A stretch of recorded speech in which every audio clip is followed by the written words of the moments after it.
Seja bem-vindo, eu sou Mário Sobral e o Jornal Segurito já está no ar. E hoje vamos falar sobre andaime, segundo o NR18.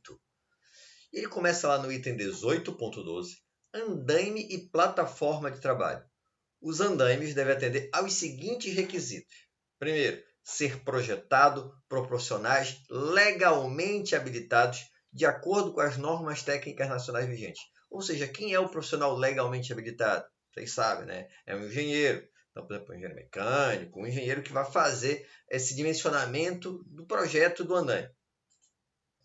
Depois, ser fabricado por empresas regularmente inscritas no respectivo conselho de classe. Ou seja, tem que ser uma empresa de engenharia que seja vinculada ao CREA. Tá? Então, não pode ser em qualquer oficina que o pessoal às vezes manda soldar lá uns tubos e está resolvido. Não é assim, não. E ser acompanhada de manuais de instrução em língua portuguesa fornecida pelo fabricante, importador ou locador. Possuir sistema de proteção contra quedas em todo o perímetro, conforme subitem 18941 e 18942 da SNR, com exceção do lado da face de trabalho. Ou seja, eu tenho que ter essa proteção, tá? Esse guarda-corpo, digamos assim. E possuir sistema de acesso ao andaime e aos postos de trabalho de maneira segura quando superiores a 40 centímetros de altura. A montagem de andaime deve ser executada conforme projeto elaborado por profissional legalmente habilitado. Então, vai montar o andaime fachadeiro, aqueles grandões, aí eu tenho que ter um projeto para isso, feito por um engenheiro. No caso de andaime simplesmente apoiado, aquele mais comum, construído em torre única, com altura inferior a 4 vezes a menor dimensão da base de apoio, já vou explicar, fica dispensado o projeto de montagem, devendo, nesse caso, ser montado de acordo com o manual de instrução. Então, imagina um andaime simplesmente apoiado, mais comum, onde eu tenho, por exemplo, 1 metro de base e menos de 4 metros de altura, ou seja, a altura é menor do que 4 vezes a base. Nesses casos, eu não preciso de um projeto. Vai ter um manual de instrução dizendo como montar e eu sigo esse manual. Tá? Por quê? Porque se tiver mais de 4 vezes a base, ele já vai ficar mais instável, né? E aí precisa de um projeto para isso. Quando da utilização de andaime simplesmente apoiado, o mais comum, com a interligação de piso de trabalho, independentemente da altura, deve ser elaborado o projeto de montagem por profissional legalmente habilitado. Então, se você vai fazer, digamos, 2 torres e vai ter uma interligação, não pode ser na orelhada. Precisa de um projeto. Não pode ser aquele que o pessoal faz que eu coloquei na figura, né? Colocar uma tábua, interliga e dane-se. Não pode ser assim.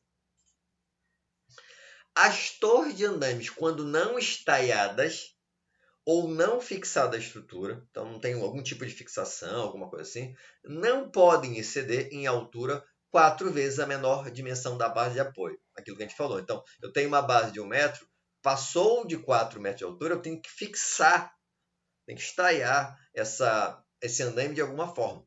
Tá? Os andaimes devem possuir registro formal de liberação de uso, assinado por profissional qualificado de segurança do trabalho ou pelo responsável pela frente de trabalho da obra. Então, olha lá. O andaime vai precisar um registro formal de liberação. Pode usar. Quem é que assina isso? Profissional qualificado de segurança do trabalho. Técnico de segurança, engenheiro de segurança. Ou pelo responsável pela frente de trabalho da obra, ou seja, responsável lá da obra. A superfície de trabalho do andaime deve ser resistente, tá aí tudo bem. Ter forração completa, isso aqui a gente não vê com tanta frequência, né? Então o cara coloca uma tábua só e acha que tá ok. Não, forração completa, ser antiderrapante, ok? Nivelada e possui travamento que permita seu deslocamento e seu desencaixe. A atividade de montagem e desmontagem de andaime deve ser realizada. Então, montar e desmontar, primeiro, por trabalhadores capacitados que recebam treinamento específico para o tipo de andaime utilizado. Então, tem que ter um treinamento específico para essas pessoas que vão montar e desmontar o andaime. Com o uso de SPIQ, ou seja, Sistema de Proteção Individual contra Quedas. Então, tem que ter lá essa proteção. Porque quando ele está montando e desmontando, pode cair, né? Com ferramentas com amarração que impeçam sua queda acidental. Então, você está lá usando uma chave de fenda, alguma coisa assim. E aí, você pode utilizar, por exemplo, uma cordinha amarrada à chave. Então, se cair, você puxa, porque está sempre preso aqui no seu punho. Com isolamento e sinalização da área. Estou montando, estou isolado da área, porque pode cair alguma coisa. Em relação ao andaime e à plataforma de trabalho, é proibido o quê? Primeiro, utilizar andaime construído com estrutura de madeira, exceto quando dá impossibilidade técnica de utilização de andames metálicos. Então, em geral, a gente vai usar metálico, só se não for possível tecnicamente, e aí tem que justificar, aí pode ser usado de madeira. É também proibido retirar ou anular qualquer dispositivo de segurança do andaime, tá aí tudo ok. Utilizar escadas ou outros meios sobre o piso de trabalho de andaime para atingir lugares mais altos. Por exemplo, esse absurdo que tem aqui ao lado. Tá? Então, óbvio que não pode. O ponto de instalação de qualquer aparelho de içar materiais no andaime deve ser escolhido de modo a não comprometer a sua estabilidade e a segurança do trabalhador. Então, você vai colocar alguma coisa lá para içar material. Pode, mas tem que ver. Esse andaime vai aguentar? Vai ficar instável? Tem um projeto dizendo que aquela tem resistência suficiente? A manutenção do andaime deve ser feita por trabalhador capacitado, ou seja, que recebeu o treinamento, né? Sob supervisão e responsabilidade técnica de profissional legalmente habilitado, ou seja, de um engenheiro, obedecendo às especificações técnicas do fabricante, para fazer a manutenção. É proibido trabalhar em plataforma de trabalho sobre cavalete que possuam altura superior a 1,5 m e largura inferior a 90 cm. Então, vai trabalhar com cavalete, que tem aqui na figura. Então, mais de 1,5 m não pode, tá? E a largura tem que ter pelo menos 90 cm para mais.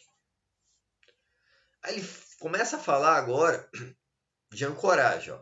Nas edificações com altura igual ou superior a 12 metros, a partir do nível do térreo, deve ser instalado um dispositivo destinado à ancoragem de equipamentos e de cabos de segurança para uso de SPQ, a ser utilizado no serviço de limpeza, manutenção e restauração de fachada.